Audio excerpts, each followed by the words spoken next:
উপজেলায় দলীয় সিদ্ধান্ত না মানলে কঠোর ব্যবস্থার হুঁশিয়ারি ওবায়দুল কাদেরের। নির্বাচনের নামে হচ্ছে প্রহসন, প্রতারণা বলছে বিএনপি।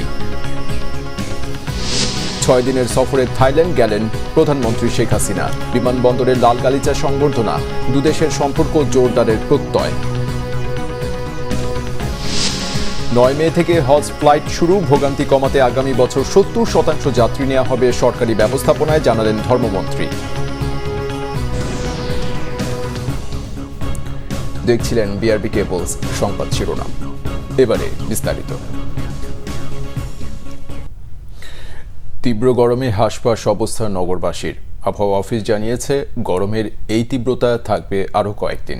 বড় ধরনের বৃষ্টিপাত না হলে এই প্রচণ্ড তাপদাহ কমার সম্ভাবনা আপাতত নেই। চলমান তাপপ্রবাহের কারণে সবচেয়ে বেশি কষ্টে আছে খেটে খাওয়া মানুষেরা। শুভ মাহফুজের রিপোর্টে বিস্তারিত। গত কয়েকদিনের তীব্র তাপদাহে ওষ্ঠাগত জনজীবন। বেশ কয়েকদিন হলো দেখা নেই কাঙ্ক্ষিত বৃষ্টিরও। গরমে অতিষ্ঠ নগরবাসী। তাপপ্রবাহে বিপর্যস্ত সব বয়সের মানুষ। হিট অ্যালার্ট জারি থাকলেও প্রয়োজনের তাগিদে গরম উপেক্ষা করে বাইরে বের হতে হচ্ছে অনেকেরই। বের না হয়তো পথ নাই, কাজ তো বন্ধ নাই, কারণ গরম হয়তো বেশি পড়ছে, তাতে কিছু করার নাই, বের তো হতেই হবে। গরমের তীব্রতা তো বেশি, একটু অন্যান্য বারের তুলনায় একটু বেশি। প্রচণ্ড রোদের কারণে আসলে অনেক হিমশিম খেতে হচ্ছে। মানুষের তো দৈনন্দিন জীবন তো আর ঘরে বসে কাটানো যাচ্ছে না। আপনার তো কাজের জন্য বের হতে হবে, যে কোনো কাজের জন্য তো বের হতে হবে। এমন অসহনীয় গরমে সবচেয়ে বেশি ভোগান্তি শ্রমজীবী মানুষদের। গরমের তীব্রতা উপেক্ষা করে জীবন ও জীবিকার তাগিদে ঘর থেকে বের হয়েছেন এসব খেটে খাওয়া মানুষেরা। প্রচণ্ড গরম মামা, গরমে টেকা যাচ্ছে না। তো বের না হলে কেমনে চলবে? বিবি বাচ্চা তো পালা লাগবে। ঠান্ডা আমাদের একটু হইলে ভালো, আর এখন যে গরম বেশি চালানো যায় না। ঠাড়া বড়া রোদ, যেরকম রোদ তেরকম গরম, তেরকম বৃষ্টি, আল্লাহর রহমত আর কি। আবহাওয়া অফিস বলছে আগামী কয়েকদিনেও নেই বৃষ্টির সম্ভাবনা। বাড়তে পারে হিট অ্যালার্টের সময়সীমাও।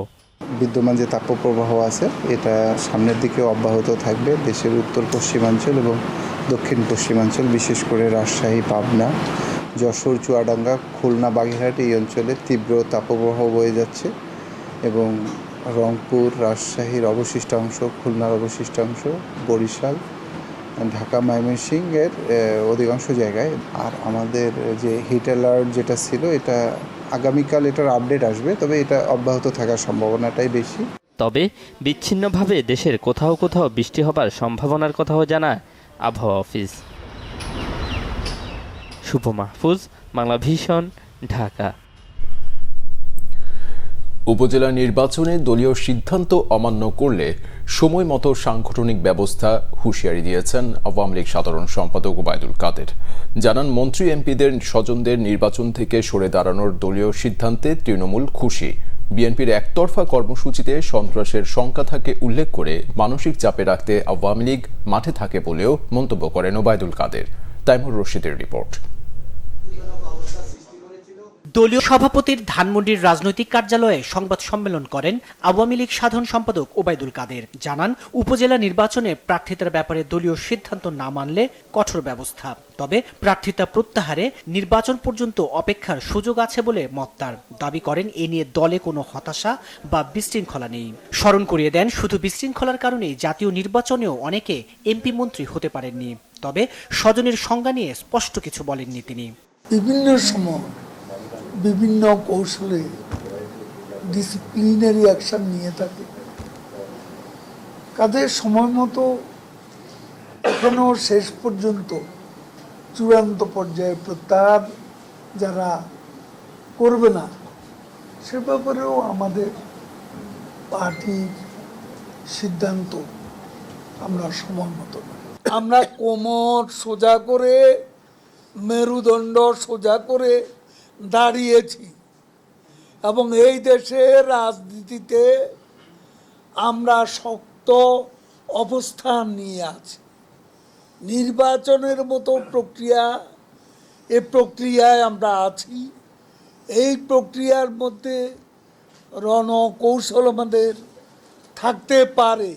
ওবায়দুল কাদের বলেন, বিএনপির আন্দোলনে জনসম্পৃক্ততা নেই, তাই ষড়যন্ত্র রুখতে কর্মসূচি দিতেই হয় ক্ষমতাসীন দলকে। বিএনপি একতরফা কোনো সমাবেশ করতে গেলে তারা ওখানে সন্ত্রাসের বিষয়টি এসে যায়। জনগণের জানমালের গ্যারেন্টিটা, সম্পদ রক্ষার, সেখানে আমাদেরও সরকারি দল হিসাবে একটা দায়িত্ব আছে। আমরা মাঠে থাকলে তারা সন্ত্রাস করার বিষয়ে একটা বাধা তারা মানসিকভাবে পাবে, এবং সে কারণে আমরা এটা করি। আওয়ামী লীগ শান্তি বজায় রাখতে প্রতিশ্রুতিবদ্ধ বলেও মন্তব্য করেন ওবায়দুল কাদের। আমি আমার দলের অফিসে আমার কর্মী কলিগের সাথে আলাপ করব, এই কনভারসেশন কেন পথে আবার এটা নিয়ে আপনি প্রশ্ন করেন? Don't do it please.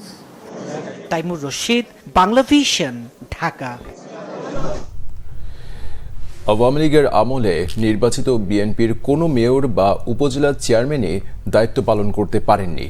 তাদের কারাগারে কাটাতে হয়েছে কিংবা বরখাস্ত করে আওয়ামী লীগ নেতাদের সে জায়গায় বসানো হয়েছে, এমন নানা তিক্ত অভিজ্ঞতার কথা তুলে ধরে নেতাকর্মীদের উপজেলা নির্বাচন থেকে বিরত রাখার চেষ্টা করছে বিএনপি। দলটির নেতারা বলছেন, নির্বাচনের নামে প্রহসন, প্রতারণা করা হচ্ছে। আরও জানাচ্ছেন জাহাঙ্গীর আকন্দ। জাতীয় নির্বাচনের পর উপজেলা নির্বাচনও বর্জন করছে জাতীয়তাবাদী দল বিএনপি, কিন্তু দলের সিদ্ধান্ত অমান্য করে উপজেলা নির্বাচনে প্রার্থী হয়েছেন অনেকেই। প্রথম ও দ্বিতীয় দফা উপজেলা নির্বাচনে দলের 7 জন পদধারী নেতা এবং অব্যাহতিপ্রাপ্ত ও বহিষ্কৃত সব মিলিয়ে 38 জন নেতা উপজেলা চেয়ারম্যান ও ভাইস চেয়ারম্যান পদে অংশ নিচ্ছেন। এর মধ্যে অনেককে বহিষ্কারও করা হয়েছে। বিএনপি নেতারা বলছেন, দলের সিদ্ধান্তের বাইরে গিয়ে খুব অল্প কয়েকজনই প্রার্থী হয়েছেন। যারা নির্বাচনে প্রার্থী হচ্ছেন তাদের নির্বাচন থেকে সরে দাঁড়াতে আহ্বান জানানো হচ্ছে। এই সরকারের আমলই একটা সময় মনে করে দেখেন, প্রত্যেকটি সিটি কর্পোরেশনে বিএনপির প্রার্থীরা মেয়র হয়েছিলেন। যতগুলো পৌরসভা এবং উপজেলা চেয়ারম্যান, এর মধ্যে 2/3 অধিক ছিল বিএনপির প্রার্থীরা। কিন্তু ফল কি হয়েছে? কেউ সুস্থ চেয়ারে বসে দায়িত্ব পালন করতে পারেননি। আপনি রাজশাহীর মেয়রকে গ্রেফতার করা হয়েছে, খুলনার মেয়রকে গ্রেফতার করা হয়েছে, সিলেটের মেয়রকে গ্রেফতার করা হয়েছে, গাজীপুরের মেয়রকে গ্রেফতার করে কারাগারে রাখতে রাখতে কারাগারে বসেই তিনি মারা গেছেন। মান্নান সাহেব, শুধুমাত্র কুমিল্লার সাক্কু সাহেব বাদে আর কাকে জেলখানায় না নেওয়া হয়েছে বলেন? বাকি যারা ছিল প্রত্যেককে স্থানীয় সরকার মন্ত্রণালয় থেকে চিঠি দিয়ে কথিত মামলার অজুহাত দেখিয়ে বরখাস্ত করে সেখানে আওয়ামী লীগ বসিয়ে দেওয়া হয়েছে। তাই যেই ফাঁসির কাস্টে ঝুলতে কি কেউ সাধে যায়? এই জন্য আমাদের নেতাকর্মীদের বলছি, তো দায়িত্ব পালন করতে দিবে না তোমাকে এই সরকার। তুমি মনে করো না তুমি স্বতন্ত্র নির্বাচিত হয়েছো, তুমি যে একবার বিএনপিতে নাম লিখিয়েছো এটাই তারা মনে রাখে। স্থানীয় সরকার নির্বাচন যেখানে ক্ষমতা পালাবদলের বিষয় নেই, সেখানে উপজেলা নির্বাচন কেন বর্জন করছে বিএনপি? এমন প্রশ্নে নিজেদের যুক্তি তুলে ধরেন দলটির নেতারা। বিএনপি উপজেলা নির্বাচনে যাবে কি যাবে না সেটা কিন্তু প্রশ্ন নয়। প্রশ্ন হচ্ছে যে নির্বাচন যদি সুষ্ঠু এবং নিরপেক্ষ না হয় তাহলে বিএনপি যাবে কি যাবে না, এটাই হচ্ছে সত্যিকারের প্রশ্ন। আচ্ছা, আসলে তো স্পষ্ট এই যে সেটআপ, বর্তমান সরকারের সেটআপ, বর্তমান নির্বাচন কমিশনের যে সেটআপ, সেখানে তো কোনো সুষ্ঠু নিরপেক্ষ নির্বাচন পারে না। কাজে এই ধরনের সেটআপের মধ্যে আমরা তো কোনোদিন নির্বাচনে যাব না। কারণ নির্বাচন তো একটা প্রফেশন, সেই নির্বাচন একটা ভাউতাবাজি, সেই নির্বাচনের মাধ্যমে মানুষকে প্রতারিত করা হচ্ছে। গণতন্ত্র ও দলের স্বার্থে শৃঙ্খলা মেনে চলতে নেতাকর্মীদের প্রতি আহ্বান জানান বিএনপি নেতারা। জাহাঙ্গীর আকন্দ, বাংলা ভিশন, ঢাকা।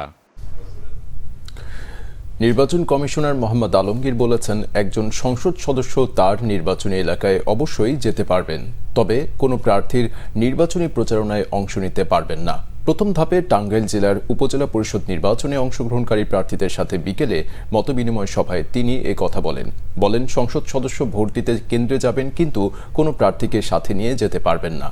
মোহাম্মদ আলমগীর বলেন, নির্বাচনে কোনো কেন্দ্রে আইন শৃঙ্খলা পরিস্থিতির অবনতি ঘটলে অথবা সুষ্ঠু নির্বাচনের পরিবেশ না থাকলে সেখানকার প্রিজাইডিং অফিসারই নির্বাচন বন্ধ করতে পারবেন। কোনো কারণে তিনি বন্ধ করতে না পারলে সেক্ষেত্রে কমিশনের রিটার্নিং ও সহকারী রিটার্নিং অফিসার বন্ধ করতে পারবেন। আর এমন যদি হয় উপজেলা নির্বাচনের কোনো আসনে নির্বাচন সুষ্ঠু করা যাচ্ছে না, তাহলে পুরোটাই বন্ধ করে দিতে পারবে নির্বাচন কমিশন। জাতিসংঘের অর্থনৈতিক ও সামাজিক কমিশনের ৮০তম অধিবেশনে যোগ দিতে ৬ দিনের রাষ্ট্রীয় সফরে ব্যাংককে পৌঁছেছেন প্রধানমন্ত্রী শেখ হাসিনা। ডন মুয়াং আন্তর্জাতিক বিমানবন্দরে প্রধানমন্ত্রীকে লাল গালিচা সংবর্ধনা দেওয়া হয়। সফরে থাইল্যান্ডের সাথে একটি চুক্তি ও 4টি সমঝোতা স্মারক সই হওয়ার কথা রয়েছে। থাইল্যান্ড থেকে বিস্তারিত জানাচ্ছেন সৈয়দ আব্দুল মুহিত। ঢাকা ব্যাংকক সম্পর্ক আরও জোরদার করতে থাইল্যান্ডের স্থানীয় সময় দুপুর 1:30 ব্যাংককের ডন মুয়াং আন্তর্জাতিক বিমানবন্দরে অবতরণ করে প্রধানমন্ত্রী শেখ হাসিনাকে বহনকারী বিমান বাংলাদেশ এয়ারলাইন্সের ফ্লাইটটি। বিমানবন্দরে প্রধানমন্ত্রীকে লাল গালিচা সংবর্ধনা জানান থাইল্যান্ডের প্রধানমন্ত্রীর কার্যালয়ে সংযুক্ত মন্ত্রী পুয়াংপেট চুংলাইত সহ দেশটির ঊর্ধ্বতন কর্মকর্তারা। 19 রাউন্ড গান স্যালুটের পাশাপাশি প্রধানমন্ত্রীকে দেয়া হয় গার্ড অব অনার। এরপর প্রধানমন্ত্রীকে নেওয়া হয় ব্যাংককের লুম্ফিনী এলাকার একটি অভিজাত হোটেলে। সফরে এখানেই থাকছেন তিনি। ব্যাংককে জাতিসংঘের এশীয় প্রশান্ত মহাসাগরীয় অঞ্চলের অর্থনৈতিক ও সামাজিক কমিশন এসক্যাপের ৮০তম কমিশনের টেকসই উন্নয়ন লক্ষ্যমাত্রা অর্জনে বাংলাদেশের সাফল্য প্রাধান্য পাবে বলে জানিয়েছেন অর্থমন্ত্রী আবুল হাসান মাহমুদ আলী। এই বাংলাদেশ যে নিজের দেশের জন্য এগুলো এই সুবিধা পাওয়ার সুবিধা যাতে পায় সেই ব্যবস্থা তো করলো, কিন্তু এখন বাংলাদেশ চাচ্ছে যে এটা সবার মধ্যে ছড়িয়ে দেবে। বাংলাদেশ তো পথটা দেখালো, কিন্তু এখন সবাইকে দেখাতে চায়, পৃথিবীতে সবাইকে দেখাতে চায়, কেউ যেন বাদ না থাকে। তো বাংলাদেশ তো একটা বিরাট দায়িত্ব নিয়েছে। দুই দেশের মধ্যে সরকারি কর্মকর্তাদের জন্য ভিসা অব্যাহতি চুক্তি, জ্বালানি সহযোগিতা, পর্যটন খাত ও শুল্ক ছাড়ে পারস্পরিক সহযোগিতা সংক্রান্ত সমঝোতা স্মারক সই হওয়ার সম্ভাবনা রয়েছে। দুই দেশের মধ্যে সম্পর্ক আরও বাড়ানোর তাগিদ প্রবাসীদের। জননেত্রী শেখ হাসিনার কাছে অনুরোধ থাকবে যে আমাদের কূটনৈতিক সম্পর্কটা আরেকটু জোরদার করার, এবং এর সাথে সাথে অবশ্যই যদিও থাই এম্বাসি আমাদের ব্যাপারে অনেক সাপোর্টিভ, বাংলাদেশের থেকে যারাই আসছেন সেটা হচ্ছে আপনার পেশেন্ট হোক অথবা ট্যুরিস্ট হোক, তাদের আসা যাওয়াটা আরেকটু ইজি করে দেওয়ার জন্য এটা আমার অনুরোধ থাকবে। আমরা প্রধানমন্ত্রীর সাফল্য কামনা করি। এই সফরে আমরা জানি ওনার কূটনৈতিক নেতৃত্বে বাংলাদেশের সবগুলো বিষয়ে অগ্রাধিকার পাবে। প্রবাসী যারা আছি আমরা সবার চাওয়া সেখানে আমাদের সরকারি কিছু বিষয় অবশ্যই আছেন, ওনারা ভালো জানবেন। তো সেটা আমরা আশা করি যে নেত্রীর এই আশায় এবং এই বিষয়গুলো আরও ভালো হবে এবং বাংলাদেশকে থাই সরকার এবং থাইল্যান্ডের মানুষ আরও ভালো করে জানবেন। একজন প্রধানমন্ত্রীকে এরকম যে গার্ড অফ অনার দিয়ে যে স্পেশালভাবে যে সম্মাননা করলো, এটা অভূতপূর্ব। থাইল্যান্ড আমাদের বাংলাদেশে এখন বিনিয়োগের সুবর্ণ সুযোগ, সেখানে বিনিয়োগ করবে এবং এই রাষ্ট্রীয় সফরটা যেন একটা বড় অর্থনীতির দ্বার উন্মোচন করে। সফরে থাইল্যান্ডের রাজা ও রানীর সঙ্গে সাক্ষাতের কথা রয়েছে প্রধানমন্ত্রী শেখ হাসিনার। আসিয়ানভুক্ত দেশগুলোর অন্যতম প্রভাবশালী দেশ থাইল্যান্ড, এমনকি পর্যটনও দেশটি সমৃদ্ধ। এমন বাস্তবতায় রোহিঙ্গা সংকট সমাধান এবং পর্যটনের সহযোগিতায় থাই সরকারের জোরালো সমর্থন চাইবে Bangladesh. Syed Abdul Muhit, Bangla vision, Bangkok, Thailand. ধর্মমন্ত্রী ফরিদুল হক খান বলেছেন, চলতি বছরের হজ যাত্রা শুরু হচ্ছে আগামী 9 মে থেকে। সকালে হজ ক্যাম্পে হজ যাত্রীদের প্রশিক্ষণ কার্যক্রম উদ্বোধন করে এ তথ্য জানান ধর্মমন্ত্রী। তিনি বলেন, যেসব হজ এজেন্সি সময়মতো হজ যাত্রীদের ভিসা না করে ভোগান্তিতে ফেলবে তাদের বিরুদ্ধে কঠোর আইনানুগ ব্যবস্থা নেওয়া হবে। হজযাত্রীদের ভোগান্তি কমাতে আগামী বছর থেকে 70% হজযাত্রী সরকারি ব্যবস্থাপনায় নেওয়ার উদ্যোগ নেওয়া হয়েছে বলেও জানান ফরিদুল হক খান। ভিসা দেওয়ার আর মাত্র 4 দিন বাকি থাকলেও বেসরকারি ব্যবস্থাপনায় 79,000 হজযাত্রীর বেশিরভাগেরই ভিসা করেনি হজ এজেন্সিগুলো। গতকাল পর্যন্ত ভিসা হয়েছে মাত্র 400 জনের। সরকারি ব্যবস্থাপনায় 4000 জনের বিপরীতে 1100-রও বেশি মুসল্লির ভিসা হয়ে গেছে। 9 তারিখ থেকে ফার্স্ট ফ্লাইট আমাদের শুরু হবে ইনশাল্লাহ। মোটামুটি 10 জুন আমাদের লাস্ট ফ্লাইট। আমাদের এজেন্সির অনেকে বলে ভিসা করতে পারি নেই, মুনাজ্জাম যেতে পারতেছে না, বাড়ি ভাড়া করতে পারে, অনেক কথাই বলে। দায়িত্বহীনতার যদি কাজ করে বা কোনো কিছু করে, আমাদের সরকারি হজ আইনের 2021 আমাদের যে হজ আপনার আইন হয়েছে 22-এ আমরা এটা নীতিমালা করেছি, সেই নীতিমালা আলোকেই তাদের এগেনস্টে সেইভাবে অ্যাকশন নেওয়া। দুর্যোগ ব্যবস্থাপনা ও ত্রাণ প্রতিমন্ত্রী মুহিবুর রহমান জানিয়েছেন, জলবায়ু পরিবর্তনের প্রভাব মোকাবিলা ও রোহিঙ্গা প্রত্যাবাসনে বাংলাদেশের পাশে আছে ভারত। সচিবালয়ে ভারতীয় হাই কমিশনারের সাথে বৈঠক শেষে তিনি এ তথ্য জানান। দুর্যোগ প্রতিমন্ত্রী আরও বলেন, ভারত ও বাংলাদেশের আবহাওয়া একই ধরনের। দুই দেশই জলবায়ু পরিবর্তনের প্রভাব মোকাবিলা করছে। এক্ষেত্রে দুই দেশ তথ্য আদান প্রদান সহ পারস্পরিক সহযোগিতা করতে পারে। তিনি বলেন, রোহিঙ্গা প্রত্যাবাসনে সরকারের কূটনৈতিক চ্যানেল তাদের কাজ অব্যাহত রেখেছে। এ সময় ভারতীয় হাই কমিশনার প্রণয় ভার্মা বলেন, প্রতিবেশী বন্ধু রাষ্ট্র হিসেবে যে কোনো সমস্যায় ভারত বাংলাদেশ এক হয়ে কাজ করেছে। এর ধারাবাহিকতা ভবিষ্যতেও অব্যাহত থাকবে বলেও জানান তিনি। তরুণ প্রজন্মের মধ্যে বই পড়ার তাৎপর্যকে তুলে ধরার লক্ষ্যে বিশ্ব বই দিবস উদযাপন করছে বিনামূল্যে বই পড়ার জনপ্রিয় প্ল্যাটফর্ম বই বিহঙ্গ। এ উপলক্ষে ঢাকা বিশ্ববিদ্যালয়ের ব্যবসা, ঢাকা বিশ্ববিদ্যালয়ের অপরাজেয় বাংলার পাদদেশে থেকে বর্ণাঢ্য র্যালির আয়োজন করে বই বিহঙ্গ। পরে ঢাকা বিশ্ববিদ্যালয়ের ব্যবসায় শিক্ষা অনুষদের কনফারেন্স হলে বই পড়ার গুরুত্ব বিষয়ক সেমিনার হয়। এতে নান্দনিক কথা সাহিত্যিক হুমায়ুন আহমেদের সৃষ্ট বিভিন্ন চরিত্র নিয়ে প্রিয় চরিত্রের কথোপকথন দিয়ে শুরু হয় বই বিহঙ্গ বই দিবস উদযাপনের আনুষ্ঠানিকতা। ঢাকা বিশ্ববিদ্যালয়ের উপাচার্য শিক্ষা অধ্যাপক শীতেশ চন্দ্র বাছার, জাতীয় কবি কাজী নজরুল ইসলাম বিশ্ববিদ্যালয়ের উপাচার্য অধ্যাপক ডক্টর সৌমিত্র শেখর, বাংলা একাডেমির সভাপতি কথা সাহিত্যিক সেলিনা হোসেন, ঢাকা বিশ্ববিদ্যালয়ের দর্শন বিভাগের অধ্যাপক ডক্টর রেবেকা সুলতানা, ঢাকা কলেজের সাবেক অধ্যক্ষ অধ্যাপক ডক্টর আয়েশা বেগম সহ আরও অনেকে উপস্থিত ছিলেন এ সময়। সংবাদ শেষ করব বিআরবি কেবলস শিরোনামগুলো আরেকবার জানিয়ে দিয়ে। উপজেলায় দলীয় সিদ্ধান্ত না মানলে কঠোর ব্যবস্থার হুঁশিয়ারি ওবায়দুল কাদেরের। নির্বাচনের নামে হচ্ছে প্রহসন প্রতারণা, বলছে বিএনপি। 6 দিনের সফরে থাইল্যান্ড গেলেন প্রধানমন্ত্রী শেখ হাসিনা। বিমানবন্দরে লাল গালিচা সংবর্ধনা, দুদেশের সম্পর্ক জোরদারের প্রত্যয়।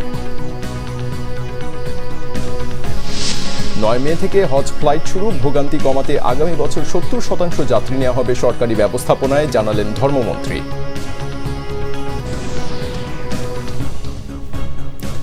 এ ছিল এখনকার মতো। পরের সংবাদ সকাল 7:30টায়। এছাড়া বাংলা ভিশন সংবাদ ও সংবাদ সংশ্লিষ্ট অনুষ্ঠান দেখতে ভিজিট করুন www.bvnews24.com ও facebook.com/banglavisionnews এবং সাবস্ক্রাইব করুন youtube.com/banglavisionnews। এতক্ষণ সাথে থাকায় ধন্যবাদ।